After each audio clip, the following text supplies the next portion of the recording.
అసలు ఎవరి పబ్లిసిటీని వాడుకుంటున్నారో అర్థమే కావట్లేదు. तो कुमारी आंटी के हाथ का वेज भी है, नॉन वेज भी है. वेज 80 रुपीज और नॉन वेज 120 रुपीज. ఏదో కుమారి అంటే ఈ ఒక్క దగ్గర ఏదో అమృతం దొరుకుతుంది, మాకు వేరే ఫుడ్ ఏ దొరకట్లేదు అన్నట్టుగా బిల్డప్ ఇస్తున్నారు. సోను సూద్ కుమారి ఆంటీ దగ్గరికి వెళ్ళాడట.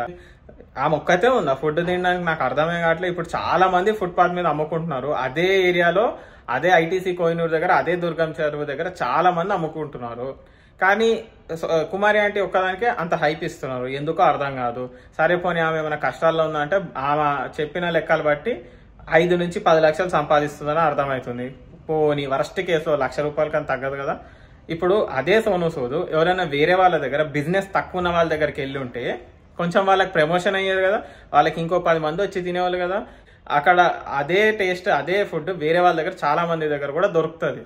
ఎవరైనా బిజినెస్ లేని వాళ్ళకి హెల్ప్ చేయండి. నిజంగానే వాళ్ళని హైప్ ఇవ్వాలి, లేపాలి అనుకుంటే ఆల్రెడీ నెలకు 5 లక్షలు 10 లక్షలు సంపాదించే వాళ్ళ దగ్గర మీరు పబ్లిసిటీ తెచ్చుకోవడం తప్ప ఏం లేదు అక్కడ.